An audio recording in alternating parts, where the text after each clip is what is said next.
Hello, and thank you for tuning in to my YouTube video on can we teach the old dog some new licks, not tricks. I decided to do this throughout January, partly because it's terribly boring being in Tier 4 and there's nothing much else to do when you're stuck in a house all the time. But also I've always wanted to improve my saxophone playing, but never been very good at sitting down and just doing the practice. So I'm doing this based around a particular exercise which I found on a website. This is the exercise. It was under the heading of Lick of the Month in May 2011 by a chap called Thomas Trolson. That's his name up the top there, and his website is www.thomastrolson.com. So that's where the credit for this one goes. Apparently it's based on a lick by Sonny Rollins some long time ago. So the top bit is the lick, if you like, and the next three lines are variations taking through all the different keys in, I think, the cycle of fifths. I think that's what it is. It starts in E minor, A minor, D minor, G, C, F, B flat, E flat, A flat, D flat, G flat, B minor, E, going all the way around. And you can see probably just about from there that some of those earlier bits don't look too bad, although they have their moments, which we'll demonstrate briefly. But when you get into the middle of the second one, as my old guitar playing friend Jimmy used to say, when he was talking about playing up the top end of the guitar, he said he was up the dusty end. Well, this is definitely the dusty end of the saxophone down here, when you're playing things like left hand D flat and B flat and up to E flat. So I guess for a lot of people that's an area of the saxophone that doesn't really get overused when you're playing improvisation solos. Tend to stick to the slightly safer ground a bit further up from that. So this is a good exercise because it takes you pretty well across the range, and it doesn't go too high up particularly, but this it's quite good for developing that bottom end. So first of all, I'm going to play the Sonny Rollins lick, a 5-bar phrase. I chose this because I just quite like it. First of all, I couldn't play this before, but I practiced it until I could, and it's just a nice little turn. And then in the middle bar has got this little 8-note section that Thomas Trolson has picked up as the exercise that he develops around the cycle of fifths. That'll become a lot clearer when I play it rather than explain it.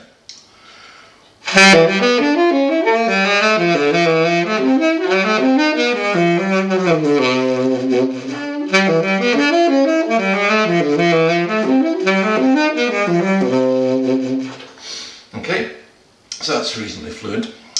So then it goes into sort of like variations, which I haven't done.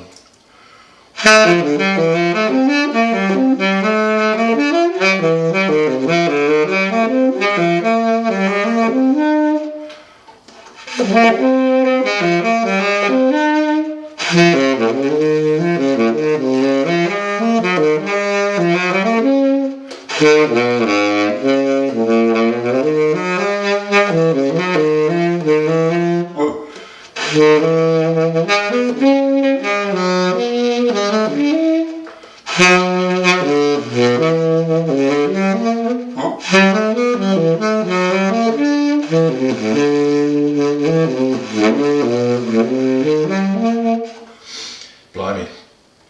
So that's going to take a lot of work.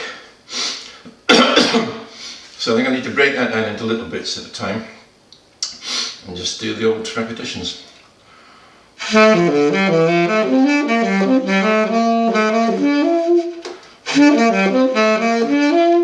Because the other thing is you got to work out the best fingerings for them. So not obvious when you're on the fly. So the first bit's not too bad. That's easy enough.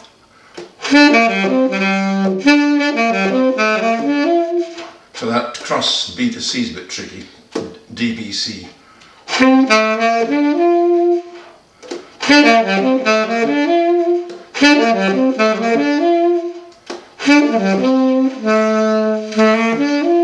Side C doesn't help really.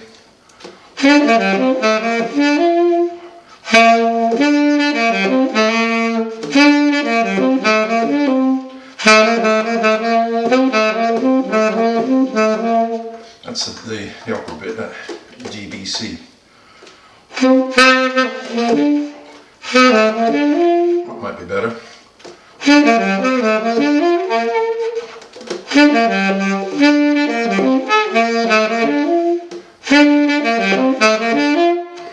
Yep, repetition, that's the answer.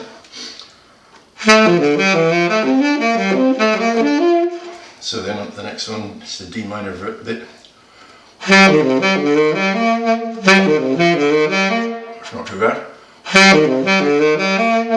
And the G minor bit.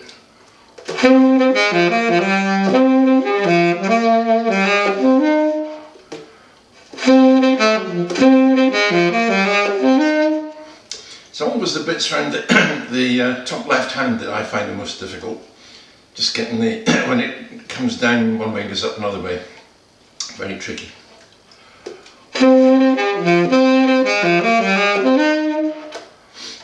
Well, I think that's demonstrated what the issue is. I can't play it.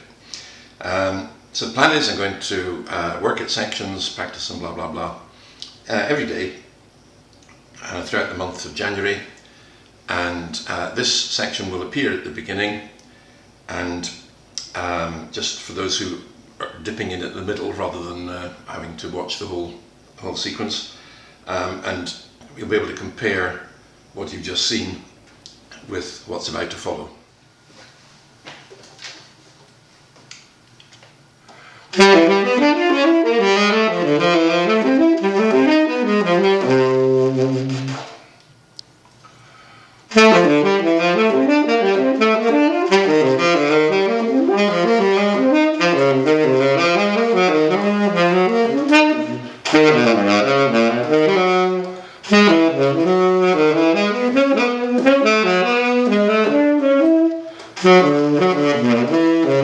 Oh dear.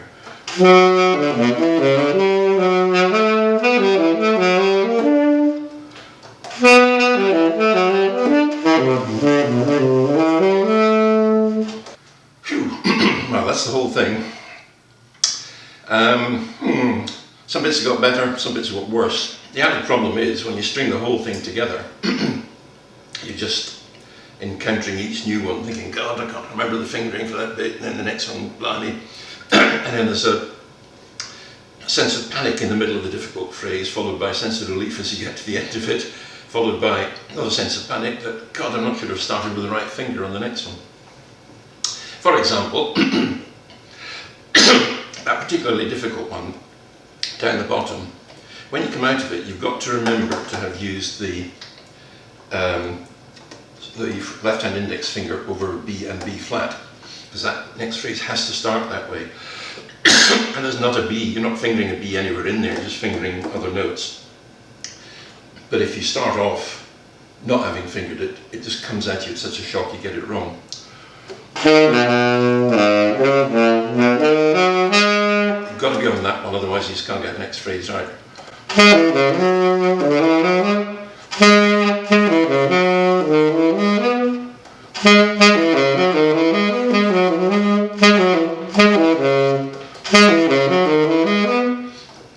That one I've just played is one of the ones that I meant when I said the other day, some of them turned out a lot harder than they looked. It doesn't really look that difficult, it's quite just, I don't know, brain patterns. So yeah, I need to give that a bit more practice, but as ever, if you just do them on your own, or on their own, you can usually get them right. It's when you've done it, as part of the whole thing. It's quite a challenge. Let's do the second line on its own.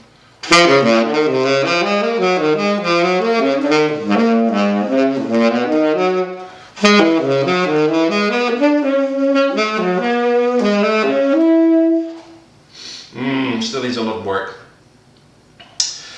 Okay, the other thing I was going to remember to do, which I haven't been practicing very much, was that little left hand sequence, bouncing up and down from the C, B, B flat, A flat, G.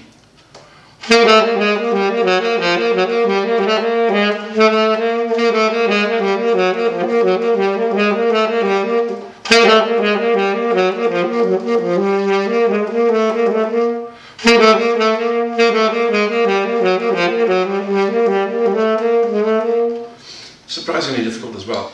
So that feels a bit disappointing to me in terms of progress, but what will be interesting for me anyway is to look back in each of the sessions and see, because I guess when you stumble over one bit in particular, that's the bit you remember. I do know that in amongst all of that, there's quite a lot of the rest of it is beginning to get quite fluent, but equally I'm expecting there will be the odd plateau, if indeed not reversal, in terms of practice. That's happened to us all before. So I shall look back at that with interest. Now meantime, I wanted to tell you a little bit about the software that I'm using, that I'm reading from. Somebody's asked about that. So the software I'm using here is called Score. It's very handy. I mentioned before that you can scan music into it, and these days I work on a Mac, so I'm not quite sure how it works on PCs, but if you scan your music, you've then got the little arrow to share it, and you can just share it to your iPad, and when it comes into the iPad you just say save it in Score, and there it is automatically in there. The first line of Score is literally all the songs in alphabetical order that you've got in there. But much more helpfully is set lists, which is under the 3 bars there. So you can create set lists for any occasion or different bands or whatever you want to do.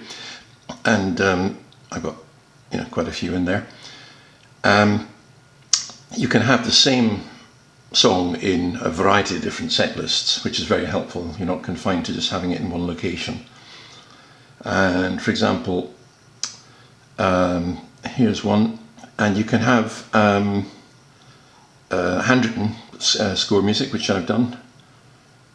You can have pre-printed music, again you scan it in yourself, or somebody can send it to you, in this particular case, is something that I've written out from a song that I've heard. And now this is the bit that I really like, though, is that you can then attach an MP3 or 4, whatever they're called these days, a music file down the bottom here, which you've stored elsewhere in music on the iPad, but you can link it now to the score, so that when you call up the piece of music, you've then got your backing track underneath it, and you don't need 2 separate pieces of equipment to produce it. Obviously I plug that into a PA and play the backing track and read the music off it if I need to read the music on that particular one.